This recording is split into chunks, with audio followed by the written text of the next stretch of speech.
مرنے کے بعد بھی آپ کے لیے صدقہ جاریہ بنے، تو آپ نے اپنے بچوں کو دین کی طرف لانا ہے۔ کچھ اولادیں وہ ہیں جن کی ماں باپ نے تربیت ایسی کی، ہم نہیں جاتے، وہ خود رابطہ کر رہے ہوتے ہیں کہ ماں کا انتقال ہو گیا، یار کچھ کنواں کھدوانا ہے، کوئی مسجد بنانی ہے، کوئی مدرسے میں میری ماں کے لیے مجھے کچھ کرنا ہے۔ کیوں؟ ماں نے تربیت ایسی کی، والد نے تربیت ایسی کی، انہیں ماحول ایسا دیا کہ ماں باپ کے مرتے ہی انہیں فکر ہو گئی کہ میری ماں قبر میں اکیلی ہے، میرا والد قبر میں اکیلا ہے، اس نے روز مجھے کھانا کھلایا تھا، آج میں روز اسے ثواب پہنچانے کا کوئی انتظام کروں۔ یہ اس بچے کے دل میں خیال کیسے آیا؟ کیونکہ اللہ نے اسے اچھا ماحول عطا کیا، ماں باپ نے اس کو اس ماحول کی طرف بڑھایا۔ تو میں یہاں والدین سے گزارش کروں گا کہ خدارا اپنے بچوں کی ایسی تربیت کرو کہ بڑھاپے میں بھی تمہارا ساتھ دیں اور مرنے کے بعد بھی تمہارے لیے صدقہ جاریہ کا باعث بن جائیں۔ آپ کے بچے آپ کے قدموں میں رہیں گے اگر آپ نے بچوں کو دیندار بنا دیا۔ اللہ کرے یہ فارمولا سمجھ آ جائے نا۔ ہم سمجھتے بچہ میری بات مانے، میری کیوں نہیں مانتا؟ ارے پہلے سے اللہ رسول کی بات منانے والا بنا دو، یہ تمہاری بھی ماننے والا بن جائے گا۔ کیونکہ جب یہ جائے گا نا دین کی طرف، اسے قرآن ماں باپ کی طرف بھیجے گا، اسے حدیث ماں باپ کی طرف بھیجے گی، اسے علماء کرام ماں باپ کی طرف بھیجیں گے۔ ہم اس راستے پر بھیج دیں جہاں سے یہ بچہ مجھے واپس مل جائے۔ لوگ کہتے ہیں نا ترقی چاہیے، کامیابی چاہیے، برائٹ فیوچر چاہیے۔ خدا کی قسم جس کے ماں باپ اس سے راضی ہیں نا، جس کے ساتھ ماں باپ کی دعائیں ہیں، اس کو پھر ترقی سے کوئی نہیں روک سکتا۔ اس کے بیڑے پار ہی ہونے ہیں، اور ساری دنیا واہ واہ کر رہی، ماں باپ پریشان ہے، وہ برباد ہی ہونا ہے۔ ماں باپ کو تنگ نہ کرو، بالخصوص ماں کی قدر کرو۔ ماں کا کوئی نیبل بدل نہیں، اور یہ دعا دے دے تو بندہ کدھر پہنچ جاتا ہے۔ اچھا پھر آج کل ایک اور ٹرینڈ چلا ہے، کسی بھی طرح کا زندگی میں مقام بڑھ گیا نا، مشہور ہو گیا، اب وہ ماں باپ پر بھی لوگ جما رہا ہوتا ہے۔ پتہ نہیں میں کتنا بڑا آدمی ہو گیا ہوں، اب میں آپ کی خدمت کہاں سے کروں گا بھائی، ٹائم ہی کہاں ہے میرے پاس۔ ان کو کبھی یہ روب مت جمانا۔ ارے آج اگر کچھ بن بھی گئے ہو نا، یہ انہی کی دعائیں تھیں، اور ان کو کہہ رہے ہو بڑا آدمی ہو گیا۔ حضرت موسیٰ کلیم اللہ علی نبینا علیہ الصلوۃ والسلام، کتنا بڑا مرتبہ ہے۔ اور آپ نے ایک بار اللہ کریم کی بارگاہ میں عرض کیا، مولا مجھے جنت میں اپنا پڑوسی دیکھنا ہے۔ ارشاد کیا ہوا کہ اے موسیٰ، جنت میں تیرا جو پڑوسی ہے وہ ایک فلاں علاقے کا کسائی ہے۔ آپ حیران ہو گئے، آپ نے کہا مولا مجھے ملنا ہے۔ ایڈریس بتایا گیا، آپ چلے گئے وہاں پر۔ ایک نوجوان نے دروازہ کھولا، آپ اندر گئے۔ گھر میں گئے تو دو بوڑھے ماں باپ، بوڑھی شخصیات تھی، انہوں نے حضرت موسیٰ کو دیکھا، آپ کی رسالت کی گواہی دی، اور دونوں دنیا سے چلے گئے۔ وہ نوجوان کسی کام سے گیا، واپس آیا، اپنے دونوں والدین کو دیکھا کہ دونوں کا انتقال ہو گیا ہے، تو کہا ہو نہ ہو آپ حضرت موسیٰ علیہ السلام۔ حضرت موسیٰ نے کہا میں نے تو نہیں بتایا کہ میں کون ہوں، تمہیں کیسے پتا چلا؟ کہا میرے ماں باپ روزانہ دعا کرتے تھے کہ یا اللہ اس وقت تک موت نہ دینا جب تک حضرت موسیٰ کا دیدار نہ کر لیں۔ آپ ہمارے گھر آئے ہیں، آپ کو انہوں نے دیکھا ہے، یہ چلے گئے دنیا سے، آپ ہی حضرت موسیٰ ہیں۔ حضرت موسیٰ نے فرمایا بتاؤ کچھ اور بھی دعا کرتے تھے؟ کہا ہاں، میں اپنے بوڑھے ماں باپ کیونکہ چبا نہیں سکتے تھے، روز ان کو دیوالے چبا چبا کر کھلاتا تھا، اور جب بھی کھانا کھلاتا تھا نا، میری ماں دعا کرتی تھی یا اللہ میرے بیٹے کو جنت میں موسیٰ کا پڑوسی بنا دے۔ حضرت موسیٰ کہتے بیٹا تیری ماں کی دعا قبول ہو گئی ہے، تو ہی جنت میں میرا پڑوسی ہے۔ یہ ہے ماں کی دعا، اور یہ وہ دعا ہے جو بن مانگے مل رہی ہے، جو ماں کے دل سے نکل رہی ہے۔ آؤ میں بتاؤں کچھ بڑے آدمی، واقعی جس کو کہتے ہیں بڑا آدمی کون ہوتا ہے؟ امام اعظم ابو حنیفہ رضی اللہ تعالیٰ سے بڑا تو کوئی نہیں نا، کتنے بڑے وقت کے امام ہیں۔ مگر آپ کی والدہ ایک مسجد کے امام صاحب سے انسپائر تھی، مقرر تھے، وہ اچھے بیان کرتے تھے۔ آپ کو وہ کہتی کہ جاؤ امام صاحب سے مسئلہ پوچھ کے آؤ۔ خود مفتی اعظم ہیں، امام ہیں کروڑوں حنفیوں کے۔ ماں کو یہ نہیں کہا کہ ماں پتہ نہیں میں کتنا بڑا مفتی ہوں، تم مجھے مسجد کے امام کے پاس بھیج رہی ہو۔ آج تو یہ ڈائریکٹ جواب دے دیتے ہیں نا، مجھے پتہ نہیں میں کون ہوں، مجھ سے بحث کر رہی ہو، اتنی کتابیں پڑھی، ماں تم نے تو پڑھا ہی کچھ نہیں، ابو جان آپ کو دنیا کا کیا پتا، مجھے پتا ہے۔ سنو امام اعظم، یہ ایسے نہیں بنتے بڑے لوگ۔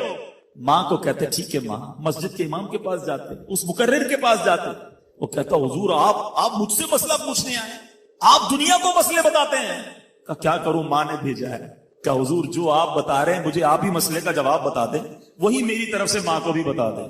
ایک بار ماں نے کہا کہ میں خود جا کر پوچھوں گی، پھر بھی امام اعظم نے منع نہیں کیا. اچھا کئی میل کا سفر تھا. امام ابو یوسف کہتے ہیں ہم نے خود دیکھا کوفہ کی گلیوں میں کہ امام اعظم اس خچر یا اس سواری کے لگام تھامے ہوئے ہیں, ماں اس پر سوار ہے اور وہ بازار میں اسے لے کے جا رہے ہیں. ماں کو یہ نہیں کہا کہ ماں تم مجھے تکلیف دے رہی ہو, وہ میرا شاگردوں کا بھی شاگرد ہے, اس کو کیا پتا جو مجھے پتا ہے. اللہ اکبر. ماں جاتی ہیں, مسئلہ پوچھتی ہیں, واپس آتی ہیں, امام اعظم ماں کو کچھ نہیں کہتے. یہ ہوتا ہے ماں کی فرما برداری.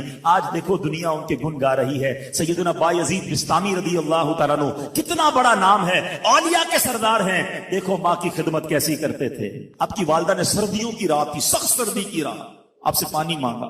حضرت بایزید بستامی ماں کے پاس پیالہ لے کر گئے تو ماں سو گئی تھی. ماں کے سرہانے پیالہ لے کر کھڑے رہے, رات بھر کھڑے رہے سخت سردی میں. پانی تھوڑا سا آپ کی انگلیوں پر گرا تو وہ پانی برف بن چکا تھا. ماں کی آنکھ کھلی, دیکھا بایزید بستامی بستر کے کنارے کھڑے ہیں. کہا بیٹا کیوں کھڑے ہو؟ کہا ماں آپ نے رات پانی مانگا تھا نا, اس لیے کھڑا رہا کہ نہ جانے کب آنکھ کھل جائے. اب جب پانی دینے کے لیے پیالہ الگ کیا نا تو وہ برف چمڑی سے چپک چکی تھی, تو جب وہ برف الگ ہوئی نا آج سے خون نکلنے لگا.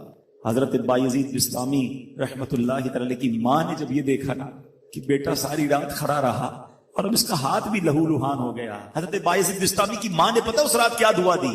کہتی یا اللہ میں اس سے راضی ہوں, تو بھی اس سے راضی ہو جا. دیکھو کیا مقام ملا, اولیاء کرام کے سردار بن گئے. یہ وہ دعائیں ہیں جو دل سے نکلتی ہیں. ماں باپ کی خدمت ایسی کرو, اب کہو نا کہ دل سے دعا نکلے. جب وہ دعا نکلے گی نا پھر وہ کام بننے آپ سوچ نہیں سکتے.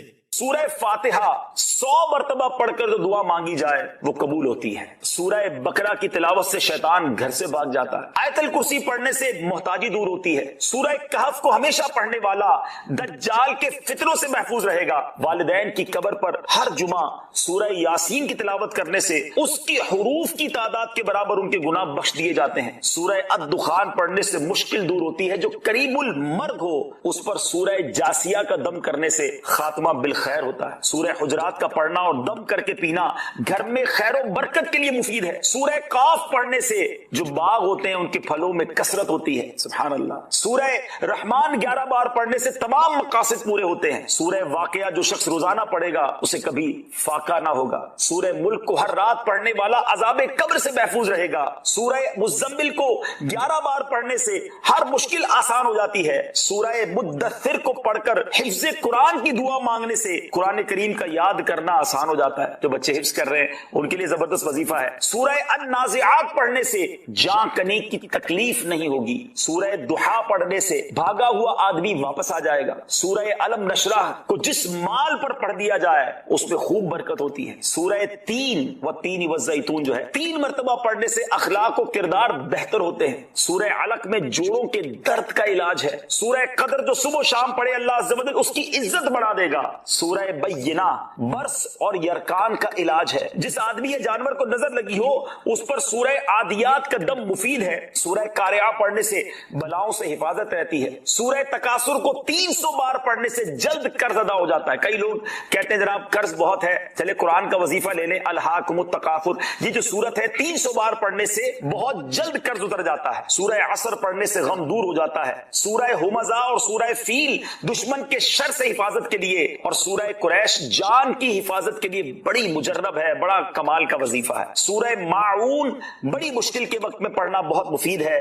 سورہ کوثر کی تلاوت سے بے اولاد صاحب اولاد ہو جاتا ہے. کئی بے اولاد بھی وظائف مانگ رہے ہوتے ہیں. سورہ کافرون 1/4 قرآن کے برابر ہے. سورہ زلزال نصف قرآن کے برابر ہے. سورہ اخلاص 1/3 قرآن کے برابر ہے. اور سورہ فلق اور سورہ ناس سے جن اور شیطان اور حاسدوں کے شر سے حفاظت رہتی ہے. پھر کیوں نہ ہم قرآن سے دوستی کر لیں, کیوں نہ قرآن کو اپنا ورد بنا لیں.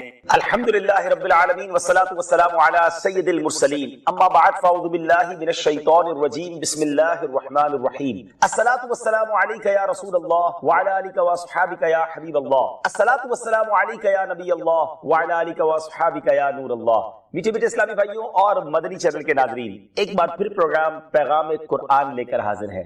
ہر ہی پروگرام میں ایک قرآن پاک کا واقعہ اور اس سے ملنے والا سبق حاصل کرتے ہیں. آج ایک بڑا ہی عجیب و غریب بھی اور دردناک واقعہ بھی ہے۔ نبی پاک علیہ الصلوۃ والسلام سے ہم سب کو بے انتہا محبت ہے اور یہ ایمان کی جان ہے۔ نبی پاک سے محبت نہیں تو ایمان بھی کمپلیٹ نہیں ہوتا، اور جب نبی پاک علیہ الصلوۃ والسلام کو تکلیف پہنچے یا نبی پاک علیہ الصلوۃ والسلام کو کسی طرح کی کوئی ایذا پہنچے تو یقیناً جب امتی اس کو پڑھتا ہے، سنتا ہے تو دل پر بھی تکلیف ہوتی ہے۔ ایک ایسا ہی واقعہ جس میں ہمارے آقا علیہ الصلوۃ والسلام کو تکلیف پہنچائی گئی، نبی پاک علیہ الصلوۃ والسلام پر جادو کیا گیا۔ ناظرین، آج یہ واقعہ ہم سنیں گے اور یہ قرآنی واقعہ ہے اور اس کے ذریعے بہت ساری باتیں بھی سنیں گے۔ جادو کے بارے میں بڑے مسکنسیپشن ہیں لوگوں کے ذہنوں میں، اور سمجھتے ہیں کہ جادو توڑ کرنے کے لیے بڑے عجیب و غریب عمل کرنے پڑیں گے، بڑے گناہوں والے کام کرنے پڑیں گے، اللہ کی ناراضگی والے کام بھی لوگ کرنے کے لیے تیار ہو جاتے ہیں، حرام اور ناجائز کام کرنے کے لیے تیار ہو جاتے ہیں اور سمجھتے ہیں کہ اس سے جادو سے بچا جا سکے گا۔ البتہ جادو کروانے کے لیے بھی لوگ بڑے ہی ناجائز اور حرام کام کرتے ہیں جو کہ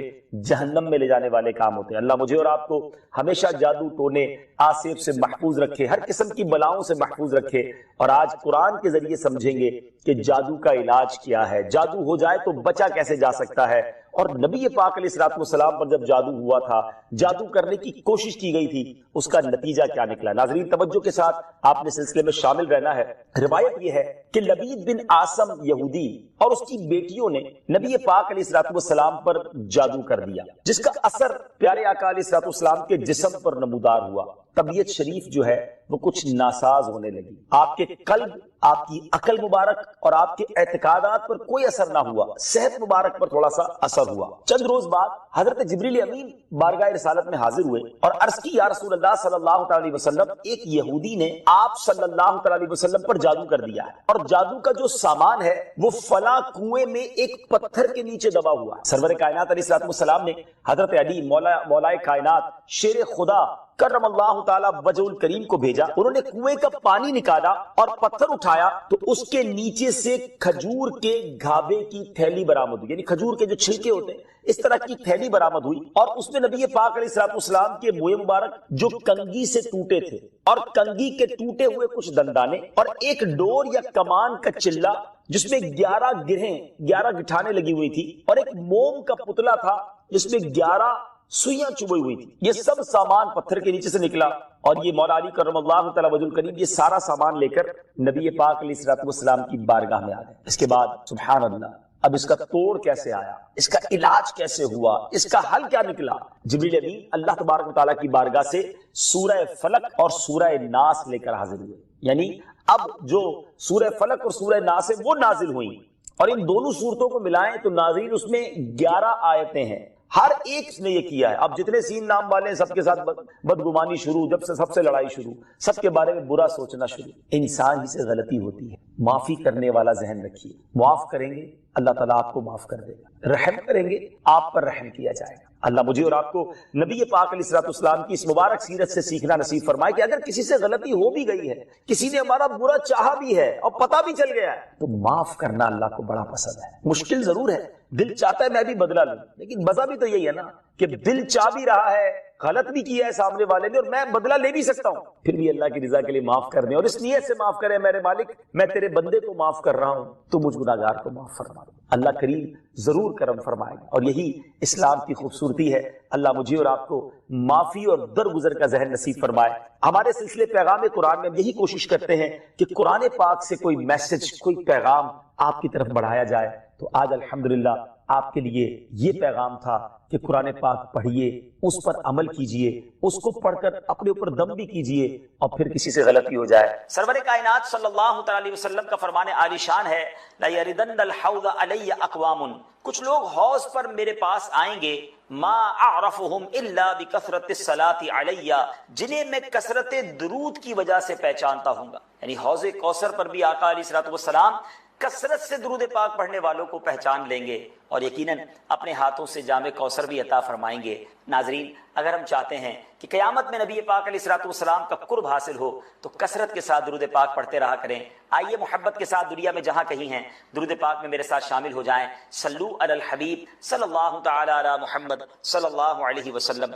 حوض کوثر کی بات چل رہی ہے، ایک شعر بہت پیارا ہے، بہت خوبصورت شعر ہے۔ شاعر لکھتے ہیں، تمنا دل اشرف بس اتنی ہے سرے محشر، جب آقا جام کوثر دیں لب اقدس لگا کے دیں۔ اے کاش نبی پاک کے ہاتھوں ہمیں بھی جام کوثر پینا نصیب ہو جائے۔ آمین بجاہ النبی الامین صلی اللہ تعالی علیہ وسلم۔ آج موضوع کون سا ہے اور کس موضوع پر ہم نے چند مدنی پھول حاصل کرنے ہیں؟ آج جس ٹاپک پر ہم نے بات کرنی ہے، ماہ رمضان سے اس کا بڑا گہرا تعلق ہے، اور اس مہینے میں یہ عمل بہت خصوصی طور پہ کرنے والا ہے، بلکہ میں یہ کہوں تو غلط نہیں ہوگا کہ پیارے آقا علیہ الصلوۃ والسلام ماہ رمضان میں بالخصوص یہ عمل بہت زیادہ کیا کرتے۔ وہ عمل کیا ہے ضرور عرض کرتا ہوں۔ پہلے ایک بہت خوبصورت اور ایمان افروز واقعہ، حضرت حبیب عجمی رحمۃ اللہ تعالی علیہ، آپ اللہ کے بہت بڑے ولی گزرے ہیں۔ خراسان سے ایک شخص بصرہ آیا اور حضرت حبیب عجمی رحمۃ اللہ تعالی علیہ کے پاس 10,000 درہم بطور امانت رکھے کہ حضور آپ اس رقم سے بصرہ میں ایک گھر خریدیں، میں مکہ جا رہا ہوں، واپس لوٹوں گا تو اس گھر میں رہوں گا۔ اچھا، اسی دوران جب وہ شخص مکہ چلا گیا تو وہاں لوگوں میں قحط آ گیا، کھانے پینے کو مشکل ہونے لگی۔ حضرت حبیب عجمی رحمۃ اللہ تعالی علیہ نے ان 10,000 درہموں سے آٹا خریدا اور لوگوں میں تقسیم کر دیا۔ آپ کے رفقا نے کہا حضور اس بندے نے تو آپ کو پیسے گھر خریدنے کے لیے دیے تھے اور آپ نے لوگوں میں اس رقم کا آٹا خرید کر بانٹ دیا۔ تو آپ نے بڑی کمال کی بات فرمائی، آپ فرماتے میں نے جنت میں اس کے لیے گھر خرید لیا ہے، اگر وہ اس پر راضی ہوگا تو ٹھیک ہے، ورنہ میں اسے واپس لوٹا دوں گا۔ اب جب وہ شخص لوٹا تو اس نے کہا کہ حضور میرا گھر کہاں ہے، میں نے آپ کو رقم دی تھی۔ تو حضرت حبیب عجمی فرماتے کہ میں نے محلات، نہروں اور جنگلات کے ساتھ، درختوں کے ساتھ تمہارے لیے گھر خرید لیا ہے۔ وہ بڑا خوش ہوا اور کہنے لگا حضور مجھے بتائیے، میں اس گھر میں جانا چاہتا ہوں۔ تو آپ نے فرمایا کہ میں نے وہ گھر اللہ تعالیٰ سے جنت میں تمہارے لیے خرید لیا ہے۔ اللہ والوں سے محبت کرنے والا وہ شخص تھا، لڑائی جھگڑا نہ کیا بلکہ خوش ہو گیا، اپنی زوجہ کے پاس گیا اور کہا کہ حضرت حبیب عجمی کہتے ہیں کہ جو رقم میں نے انہیں دی تھی دنیا میں گھر خریدنے کے لیے، انہوں نے اس کے بدلے میرے لیے جنت میں گھر خرید لیا ہے۔ ان کی زوجہ بھی بڑی نیک خاتون تھی، اللہ والوں سے محبت کرنے والی تھی۔ کہا ٹھیک ہے، حضرت حبیب عجمی سے لکھوا لو جو یہ کہہ رہے ہیں کہ آپ کے لیے جنت میں گھر خریدا ہے۔ وہ شخص حضرت حبیب عجمی کے پاس آیا اور آ کر کہا کہ حضور آپ کہتے ہیں کہ آپ نے میرے لیے جنت میں گھر خریدا ہے، ایسا کیجئے مجھے اس کی کوئی دستاویز دے دیجئے، کوئی لکھ کر دے دیجئے۔ حضرت حبیب عجمی نے قلم اور کاغذ لیا اور کیا لکھا؟ آپ نے لکھا بسم اللہ الرحمن الرحیم، جو گھر حبیب عجمی نے محلات، نہروں اور درختوں سمیت 10,000 درہم میں اللہ تعالیٰ سے فلاں بن فلاں کے لیے خریدا ہے، یہ اس کی دستاویز ہے۔ اب اللہ عز و جل کے ذمہ کرم پر ہے کہ وہ حبیب عجمی رحمۃ اللہ تعالی علیہ کی زمان کو یعنی ضمانت کو پورا کر دے۔ کچھ عرصے کے بعد اس شخص نے کیا کیا؟ وصیت کر دی کہ جب انتقال ہو تو میرے کفن میں یہ ڈال دینا۔ اس کا انتقال بھی ہو گیا، قبر میں یہ جو رکا تھا یہ ساتھ ڈال دیا گیا۔ دوسرے دن جب صبح ہوتی ہے ناظرین، تو اب ایک اور پیپر اس شخص کی قبر پر رکھا ہوتا ہے جس میں یہ لکھا ہوتا ہے کہ یہ حبیب عجمی کے لیے اس مکان سے براءت نامہ ہے جو انہوں نے فلاں شخص کے لیے خریدا تھا۔ اللہ عز و جل نے اس شخص کو وہ مکان عطا فرما دیا۔ یہ مکتوب جب حضرت حبیب عجمی کو دکھایا گیا، آپ نے سنبھال کے اپنے پاس رکھا، زاروں کتار روتے رہے اور فرمایا یہ میرے لیے بھی براءت نامہ ہے، اللہ نے میری بات کو پورا کر دیا۔ اللہ نے گویا ان کا مان جو ہے، ان کا جو اللہ کی رحمت پر بھروسہ تھا وہ پورا ہو گیا۔ ناظرین واقعہ بڑا ایمان افروز ہے، اللہ والوں کی شان نرالی ہوا کرتی ہے، مگر اس واقعے میں جو بات سیکھنے والی ہے وہ یہ ہے کہ اللہ کی راہ میں جب خرچ کیا جاتا ہے رب کریم اس کا اجر بہت زیادہ عطا فرماتا ہے۔ بعض اوقات خرچ کرتے وقت، راہ خدا میں خرچ کرتے وقت یہ ذہن بن رہا ہوتا ہے کہ یار یہ پیسے میرے جا رہے ہیں، میں کیسے دے دوں؟ مال جب بندے سے دور ہوتا ہے تو ڈیفیکلٹ لگتا ہے، لیکن اگر یہ ذہن بن جائے کہ یہ جا نہیں رہے، یہ میرے ہی اکاؤنٹ میں ڈپوزٹ ہو رہے ہیں اور اس دن مجھے اس کا بدلہ ملنا ہے جس دن ایک ایک نیکی کی ضرورت ہوگی، اور یہ وعدے رب نے کیے ہیں۔ جی ہاں ناظرین، قرآن مجید فرقان حمید کی شاندار آیت ہے۔ اللہ تعالیٰ قرآن مجید میں کیا ارشاد فرماتا ہے، آئیے سنتے ہیں اور پھر اس کا ترجمہ سنتے ہیں۔ من ذا الذي يقرض الله قرضا حسنا فيضاعفه له أضعافا كثيرة والله يقبض ويبسط وإليه ترجعون۔ ہے کوئی جو اللہ کو قرض حسن دے تو اللہ اس کے لیے بہت گناہ بڑھا دے، اور اللہ تنگی اور کشائش کرتا ہے اور تمہیں اسی کی طرف پھر جانا۔ اب ذرا غور کیجئے ناظرین کہ